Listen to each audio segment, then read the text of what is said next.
Welcome back to the channel, and today I have several new knives to share with y'all. First is coming from Trivisa. This is, I think it's the A-U-R, I think it is, the -04. I thought it looked interesting. They're calling this a Nessmuk blade shape. You can get it with this Frag G10 micarta or smooth blue micarta. And they also had a black micarta with a black blade. Kind of wish I would have went with the black blade now because, I don't know, I don't like this satin finish where you can see the lines going this way as well. But I do like the overall blade shape. It should be excellent for just about anything because you don't have a crazy high belly. I can easily get that tip down on things. And then watch the action. Okay, first, super smooth. You got flipper and thumb studs. And this is probably one of the best button lock actions out of a budget knife that I own. Just watch this. I mean, this thing rockets out. If you use a thumb stud, it rockets out as well. And then release that button and it's stupid smooth. Very, very nice. And initially it feels good in hand. And that's another thing I should have known better. Whenever I get frag scales, it's not always the most comfortable in my hands. But we'll have to wait and see once I do some testing with this one. This one's in, this one's in Sandvik 14C28N. See right there. Do have some jimping here. Yeah, I will link everything down in the description if it is available. But yeah, y'all let me know what y'all think about this one. It's a little under 8 inches long. Let me pull out the trusty Ontario Rat 2. So if you go pivot to pivot, you can see it's a good bit bigger than the Rat 2. If you go butt to butt, it's about an inch longer than the Rat 2. So that's the first knife. Definitely interested to hear y'all thoughts on this one. You have a reversible deep carry clip. They inset it into the frame and the screws. You have a micarta backspacer. So yeah, that's the first one. The second one's coming from REMETTE. And this is the newest REMETTE titanium knife. This is the REMETTE Steed. It's a titanium button lock with carbon fiber inlays on both sides. Love that they did it on both sides. You have somewhat of a decorative pivot. I like the look of that. And they do a lot of milling. This is also, I think, on the WD-107 that I reviewed from them. You got all this texturing and milling, reversible clip. And I like the pocket clip. I think it looks cool. And it's not overly aggressive in the pocket. You do have a lanyard hole. And it's got excellent action. Love the blade shape.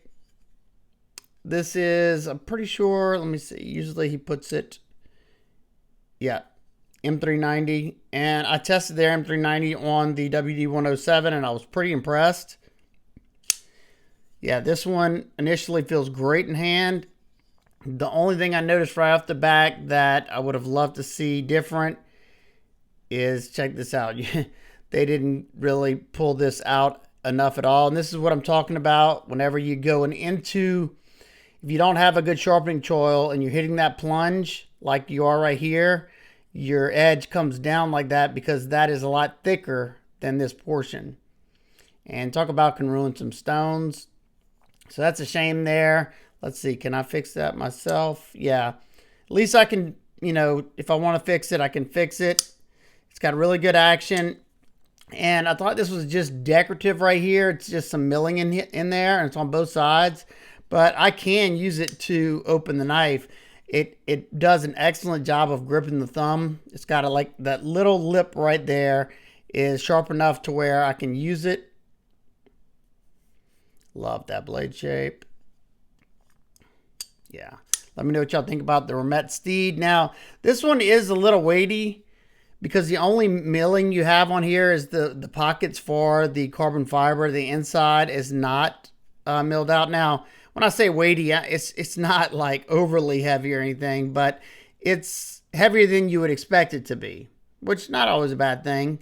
Definitely makes you feel like you have something substantial in your hand. And yeah, I'm interested to test this one out. Yeah, hopefully I like it as much as I like the WD-107. If you didn't see my review of that one, definitely go check it out. It's probably one that surprised me the most this year, especially from a company I'd never heard of before. But yeah, Remette's doing good things. They haven't sent me a knife that wasn't good yet. So that's that one. When I was doing the utility knife video, I picked this knife up just to see if I would like it.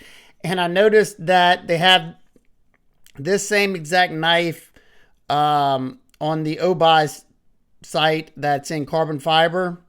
This one is from 9TI EDC, 9TI EDC.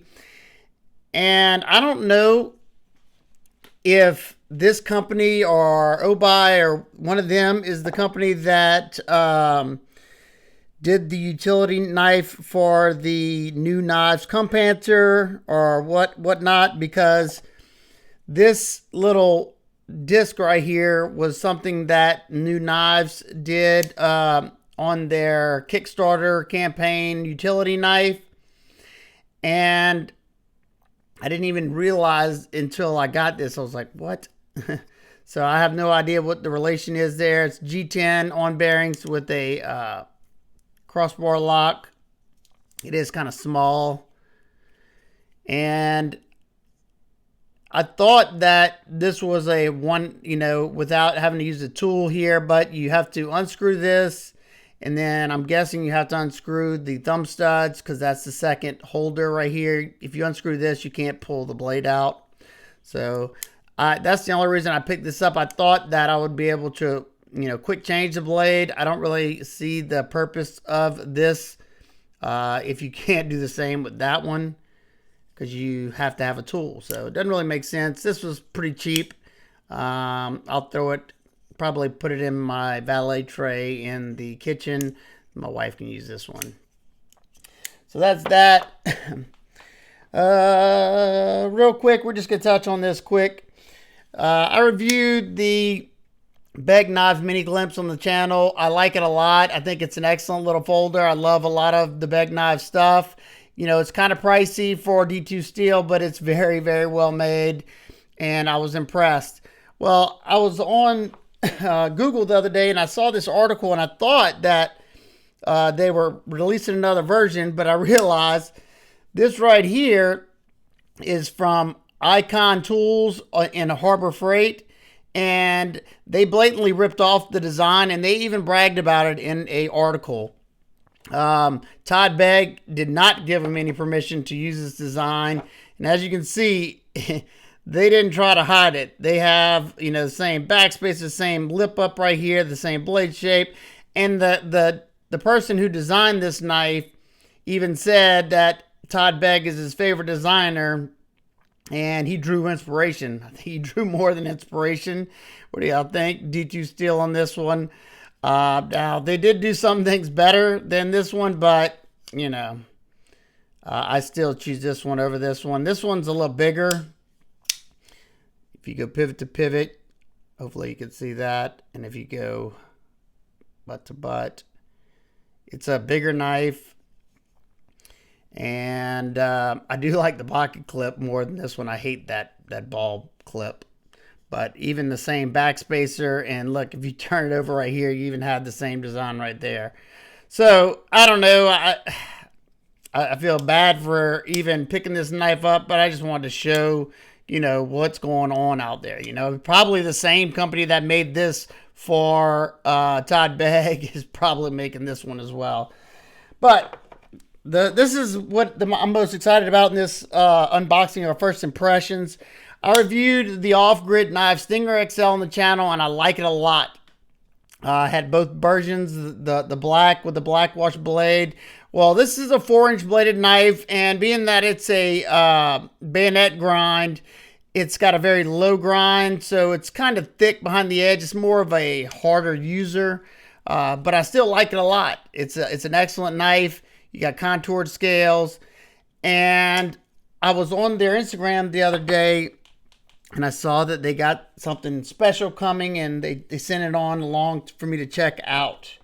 So let's get the Stinger XL back. Well, now you have the Stinger EDC. And man, oh man, am I excited about this one. This is their sliciest off-grid knife yet. These are produced in Taiwan, which is awesome because Taiwan produces some really high quality stuff. You have a full flat ground drop point blade, or it's close to a spear point, but it is a drop point. It looks like got that long row of functional jimping, perfect size for an EDC knife. And that full flat ground blade, even though it's I think 136 thousandths thick, blade stock comes down pretty nice and thin to 18 thousandths behind the edge at the thinnest portion. You can see that tip. You can see how much it's thinned out right there. So I cannot wait to start testing these, and you can see the difference in size. So if the Stinger XL was too big for you, they now have it. They will have it in this EDC size, and they have it in black as well.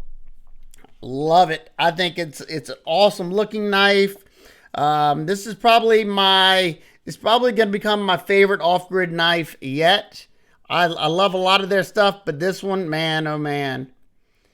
If it's half as good as any of their other ones, 154 cm steel, just like on this one.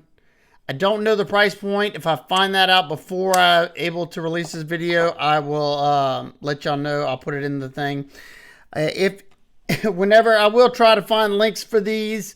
They may not, like I said, I don't think they're out yet, but if they are, I will have that in the description. And they sent me one of their new tools. It's called their bullet tool. And it's got like the shape of a bullet, off grid. It's got a little ceramic spinny top. I like the size. It's got some knurling for some grip, 1/4-inch bits with a nice magnet in there. Just watch how much it sucks it up. They come with, I don't know why, but you got a black T8. I guess to know the different sizes, you have a regular, the way most of the drivers look, T6. And I think this is a T10 in the gold. Now, one thing I noticed right when I got this out of the package is that these bits were slathered in oil. So if you buy one, just be careful because you're going to have to wipe them down. You have 3 little slots. It kind of reminds me, the only thing about this, it kind of reminds me of Ben Peterson's tool that he has. His is, I think, skinnier than this one, but it has the same retention thing like this with the little magnets in there. You can hold 3 bits and then put one in here. This is the one I use the most, so I left it in here. So yeah. I don't know exactly what these are going for. I saw them on Amazon the other day. I will put a link in the description if this is something that interests you. I know it was well priced. I'm pretty sure this is an aluminum frame, aluminum cap. And yeah, it does work well. I don't know yet if these bits are hardened or not. They're, what is it, S2 bits. That's something you see a lot on the overseas bits. Yeah, S2 bits. These are usually hardened. I don't know how tough they are. I'll continue to use it so far. I don't have any marring yet on them, but I've only adjusted a few knives. And it has these O-rings that come on it to be a secondary hold. I mean, those magnets hold it pretty tight anyway, but that just in case if you're traveling, if it gets hooked in, they give you an extra set of O-rings as well. So definitely let me know what y'all think about these new off-grid knives, EDCs. They got a lot of cool stuff coming, and I cannot wait to start testing these and check out some of these other ones. Let me know what you think about the new Trivisa and the new Steed by REMETTE. Definitely interested to hear y'all thoughts. Let me know what y'all would like to see a review on first when it comes to these. And let me know your feelings on this Icon knife from Harbor Freight. I just think it's sad. So that'll probably be the last time you'll see that one on the channel. And this little 9 tie EDC, like I said, I don't know what the backstory is on this, whether they worked with the other companies or not. I'm sure they all work together, but I don't know. There we go. That's all the new stuff that we've had come in the last week or so. And I want to try to share with y'all before, guys, because I didn't have time to do my review that I was supposed to post today. I've been helping my wife out to do some stuff. If you have any questions about anything in particular, feel free to ask me down in the comments. I hope everybody's having an absolute amazing Saturday. I will see y'all on the next one. Peace.